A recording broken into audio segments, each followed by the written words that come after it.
বলেন قال النبي صلى الله عليه وسلم اوصيكم باصحابي নবী আমার বলেন পৃথিবীর মানুষ আমি তোমাদেরকে আমার সাহাবায়ে কেরামের ব্যাপারে তোমাদেরকে ওসিয়ত করতেছি। বলেন কি করতেছেন? আল্লাহ রাসূল আমাদেরকে ওসিয়ত করতেছেন। বলেন শোনো আমি তোমাদেরকে ওসিয়ত করছি। অন্য হাদিসের মধ্যে আছে নবী বলেন আকিমু ওয়াসহাবি তোমরা প্রত্যেকে আমার সকল সাহাবীদেরকে সম্মান করো। কই কেন জানি ফাইন্নাহুম খিয়ারুকুম কারণ আমার সমস্ত সাহাবী তোমাদের মধ্যে সর্বোত্তম বলে আমি নবী ঘোষণা করে গেলাম। সবার মধ্যে সর্বোত্তম হলো আমার সাহাবীরা। এরপরে রাসূল বলেন সহিহ বুখারীর মধ্যে হাদিস আছে 3650 নম্বর হাদিস হযরত ইমরান ইবনে হুসাইন রাদিয়াল্লাহু আনহু তিনি বলেন قال النبي صلى الله عليه وسلم خير امتي قرني ثم الذين يلونهم ثم الذين يلونهم অনেক প্রসিদ্ধ হাদিস প্রত্যেক জুমাতে খুতবার মধ্যে এই হাদিসটা পাঠ করা হয়ে থাকে। আল্লাহর রাসূল বলে খায়রু উম্মতি করনি এই দুনিয়ার মানুষ শুনে নাও আমার সাহাবায়ে কেরাম এবং আমার যুগটা হলো সর্বোত্তম যুগ। খায়রু উম্মতি করনি সবচেয়ে শ্রেষ্ঠ যুগ হলো আমার যুগ।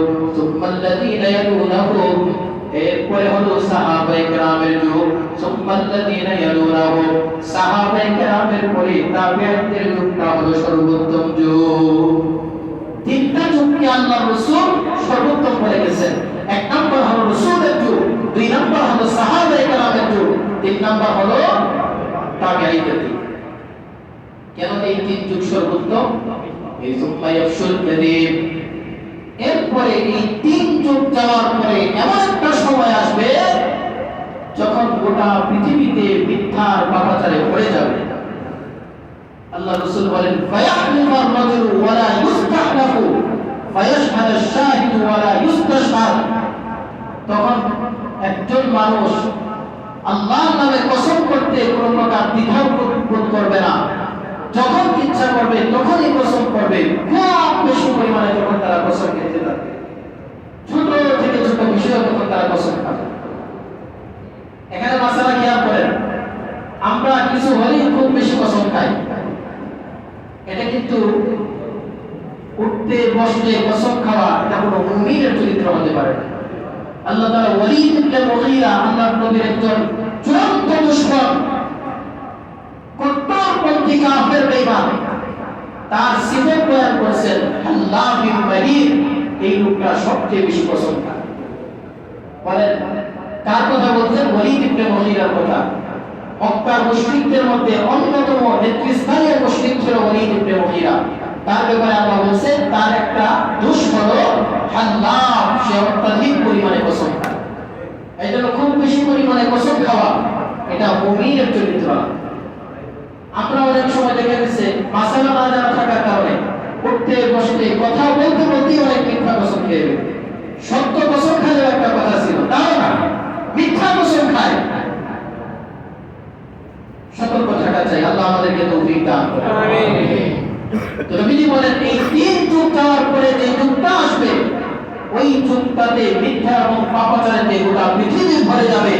মানুষ কসমটাকে একটা স্বাভাবিক ব্যাপার মনে করবে, যখন তখন যে কোনো মুহূর্তে কসম খাবে। আরেকটা হলো মানুষ অন্যায়ভাবে মিথ্যা সাক্ষ্য দিতে গিয়ে অভ্যস্ত হয়ে যাবে। সাক্ষ্য দেওয়ার ক্ষেত্রে খেয়াল রাখা, আমরা এটাও ভুল করি, মিথ্যা সাক্ষ্য দিই। আসলে নাই আদালতের কাঠগড়ায় দাঁড়িয়ে আপনি সুস্পষ্ট ভাবে জানেন কিংবা জানেন না, না জেনেন মিথ্যা সাক্ষ্য দেয়। এরকম লোক মনে হয় আপনাদের এলাকাতে নেই। এটা রাসূল বলে গেছেন এই তিন যুগ পরে যে যুগটাতে আসবে ওই যুগে এক নম্বর হলো পাপাচারে লিপ্ত হবে, আর মানুষ খুব বেশি পরিমাণে কসম খাবে, অন্যায়ভাবে মিথ্যা সাক্ষ্য দিতে মানুষ অভ্যস্ত হয়ে যাবে। এই জন্য এই তিন যুগটাই হলো উত্তম। এর পরের যুগগুলোর তুলনায় এই তিন যুগে হলো সর্বোত্তম। অন্য হাদিসের মধ্যে রাসূল বলেন لا تزالون بخير ما دام فيكم من رآني وصحبه এটা আরেকটা হাদিস। মাজমাউজ যাওয়ায়েদ কিতাবের 10 নম্বর খণ্ডের 18 নম্বর পৃষ্ঠায় এই হাদিসটা আছে। হাদিসের বর্ণনাকারী রাবী সাহাবী হলেন হযরত ওয়াসিলা। তিনি বলতেছেন লা তাযালুনা বিখাইর। আল্লাহ রাসূল বলেন তোমরা ততক্ষণ পর্যন্ত কল্যাণের উপর থাকবা যতক্ষণ পর্যন্ত মান রাআনি ওয়া সাহাবানি, তোমাদের মধ্যে ওই সকল লোক থাকবে যারা আমাকে দেখেছে এবং আমার সুহবত লাভ করেছে। তারা কারা? যারা আমাকে দেখেছে আমার সুহবত লাভ করেছে তারা কারা? সাহাবীরা। নবীজি বলেন সাহাবীরা তোমাদের মাঝে যতক্ষণ পর্যন্ত থাকবে ততক্ষণ পর্যন্ত তোমরা কল্যাণের উপর থাকবা। আরেক হাদিসের মধ্যে আছে ওয়াল্লাহি লা তাযালুনা বিখাইরিন মা দামা মিনকুম মান রাআনি ওয়া সাহাবা মান সাহাবানি। দুই নম্বর বলেছেন রাসূল তোমরা ততক্ষণ পর্যন্ত কল্যাণের উপর থাকবা যতক্ষণ পর্যন্ত তোমাদের মাঝে তাবেঈরা অবস্থান করে। তাহলে সাহাবীরা অবস্থান করলেও আমাদের জন্য কল্যাণ, তাবেঈরা আমাদের মাঝে অবস্থান করলে সেটা কল্যাণ। এখন আমাদের মাঝে সাহাবীরা আছেন তো তাবেঈরা আছেন, তাহলে এই সময়টা আমাদের জন্য খুবই সতর্ক থাকার সময়। আল্লাহ আমাদের সবাইকে খুব বেশি করে সতর্ক থাকার তৌফিক দান করেন। সাহাবায়ে কেরাম নাই, তাবেঈ নাই, নবীজিও নাই, রাসূল নাই, কেউ নাই, কিন্তু ওনাদের খাঁটি ওয়ারিস এবং উত্তরসূরিরা এখন আছে না নাই? কারা? উলামায়ে কেরাম।